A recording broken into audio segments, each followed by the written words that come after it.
This social documentary involving a case study will examine the great debate that exists amongst Americans regarding the government and spending.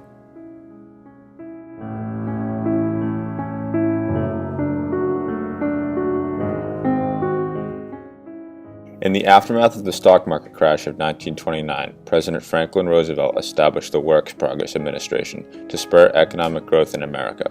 The Great Depression destroyed the wealth and livelihood of Americans as unemployment rates soared to over 25%. The federal government spent over $13 billion in the Works Progress Administration, and in result, over 8 million public jobs were created.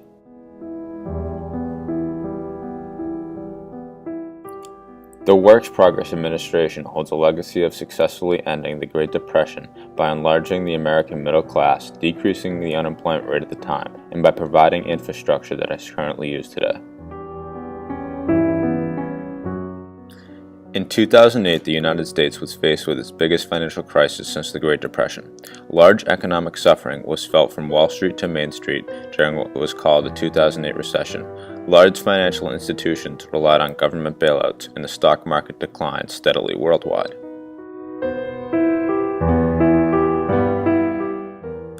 Newly elected President Barack Obama proposed a government stimulus package. The Obama stimulus package was widely supported by Democrats in the House and Senate and was signed into law on February 17, 2009.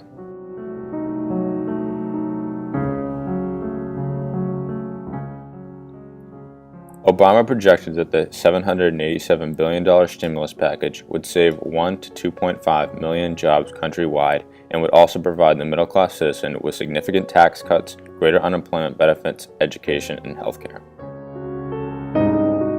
What makes this recovery plan so important is not just that it will create or save 3.5 million jobs over the next 2 years, including 60,000 plus here in Colorado.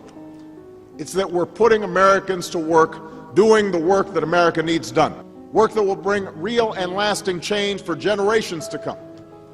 Because we know we can't build our economic future on the transportation and information networks of the past. We are remaking the American landscape with the largest new investment in our nation's infrastructure since Eisenhower built an interstate highway system in the 1950s.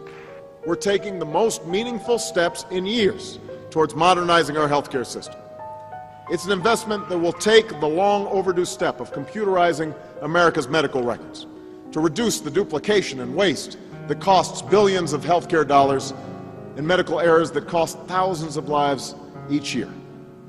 Further, thanks to the actions we've taken, 7 million Americans who lost their health care along the way will continue to get the coverage they need, and roughly 20 million more Americans can breathe a little easier knowing that their health care won't be cut due to a state budget shortfall.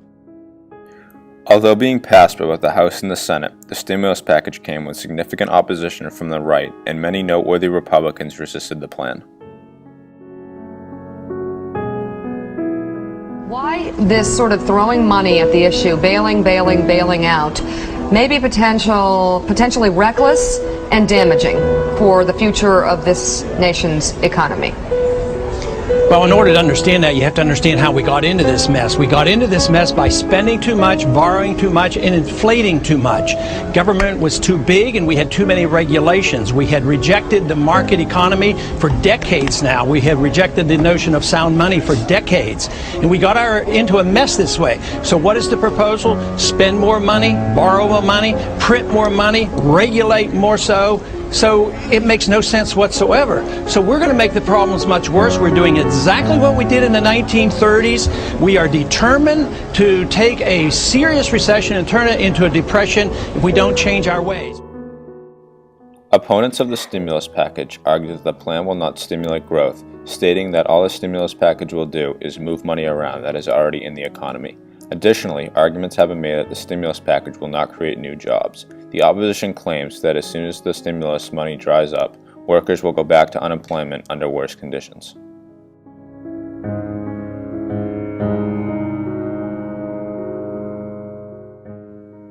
The debate regarding the widespread effects of the stimulus package will continue, but its ability to revitalize the economies of small towns is undeniable. Jennifer Scateri, selectman of Hamilton, Massachusetts, a small town just north of Boston, explains the effect of this stimulus package on her town.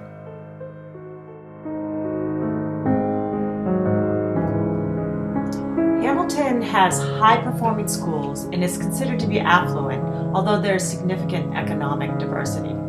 Hamilton qualified for $29,000 over 4 years in Race to the Top funds. These funds allowed Hamilton to further enrich its education system and restore programs lost because of the economic downturn. Many of Hamilton high school graduates attend Salem State University and were able to do so because of the $3.2 million in federal Pell Grants. With the recession, many Hamilton residents lost their jobs. The stimulus package funded local companies and provided a $3 million renewable energy grant to Varian Semiconductor and a $1.3 million R&D grant to Sylvania. This funding allowed Hamilton citizens to regain their lost jobs. Additionally, many residents benefited from the Social Security Economic Recovery Act. And I benefited personally from the $7.4 million infrastructure grant to the City of Salem. My commute improved, and the businesses in Salem thrived. All in all, I believe there's widespread success and achievement from the federal stimulus package for small towns in our nation. The Works Progress Administration extends as a benchmark in American history as a successful implement of government spending. The Works Progress Administration holds a legacy for stimulating economic growth during a time of severe economic turmoil. Unlike the Works Progress Administration, the effects of the Obama stimulus package remain to be unseen, and the ultimate legacy of the biggest government investment plan will be determined in future years to come.